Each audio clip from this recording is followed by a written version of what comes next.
Olá, bem-vindos!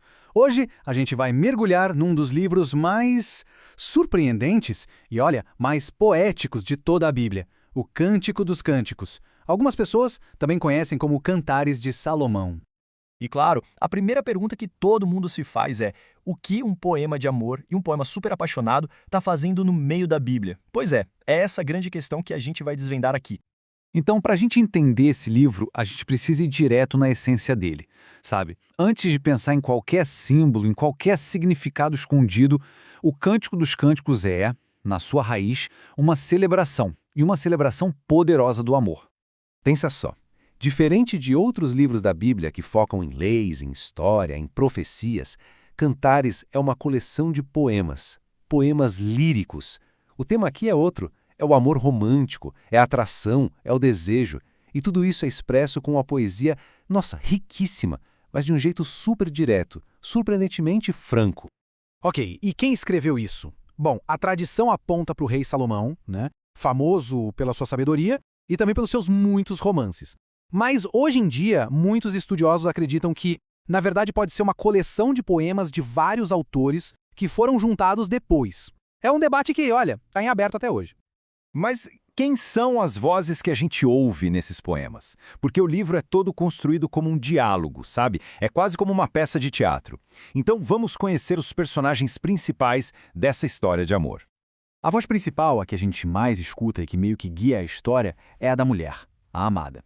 É pelo olhar dela que a gente sente tudo. A força do desejo, a admiração e até a dor da saudade quando ele não está por perto.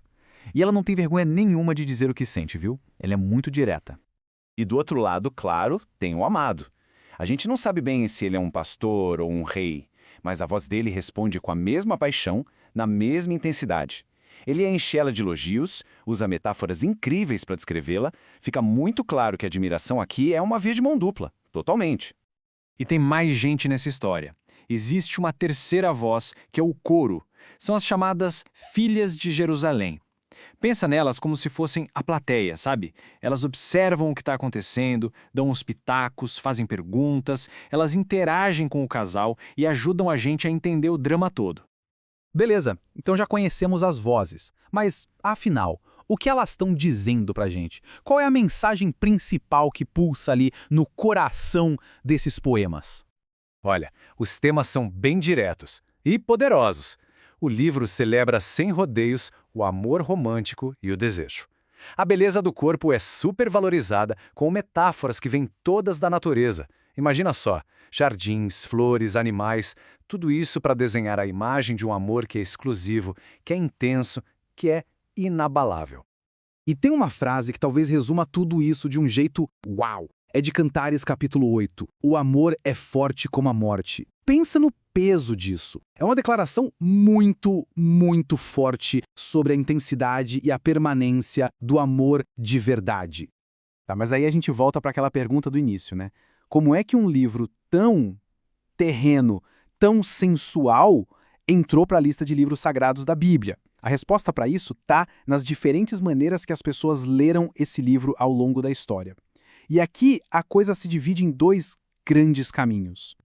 De um lado, a gente tem a leitura literal. O que é isso? É ler o livro pelo que ele parece ser. Uma baita celebração do amor humano, do romance, do casamento como um presente de Deus. Simples assim. Do outro lado, tem a leitura alegórica. Essa já enxerga um significado mais profundo, mais simbólico. Como se a história de amor fosse, na verdade, sobre uma relação divina. E olha só que interessante como isso se desdobra. A leitura literal a gente já viu, foca no amor do casal. Mas a leitura alegórica se abre. Na tradição judaica, o amado é Deus e a amada é o povo de Israel. Já na tradição cristã, a figura muda. O amado é Cristo e a amada é a igreja. E tem até uma outra leitura, a tipológica, que vê esse amor humano como um tipo, uma prévia da união de Cristo com o seu povo. Então, resumindo essa leitura simbólica, a figura do amado vai além do homem. Ele se torna um símbolo do divino. Para a tradição judaica, ele é Deus. Para a tradição cristã, ele é Cristo. E claro, a mesma coisa acontece com a amada. Nessa leitura, ela também transcende a mulher e passa a representar o povo de Deus. Ela é Israel para os judeus e a igreja para os cristãos. É essa dupla camada de significado que torna a interpretação do livro tão fascinante. Certo. E depois de tudo isso, o que fica pra gente? Por que um poema de amor tão antigo, com tantas formas de ser lido, ainda é relevante hoje? A mensagem final, eu acho, é muito poderosa. Ter o Cântico dos Cânticos ali na Bíblia é como se fosse um carimbo divino aprovando o amor humano.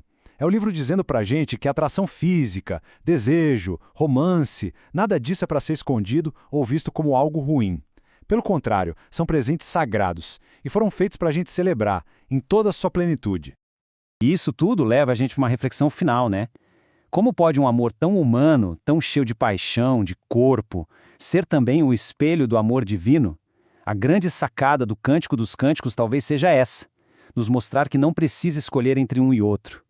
Que talvez um seja, na verdade, o reflexo mais bonito que a gente tem do outro.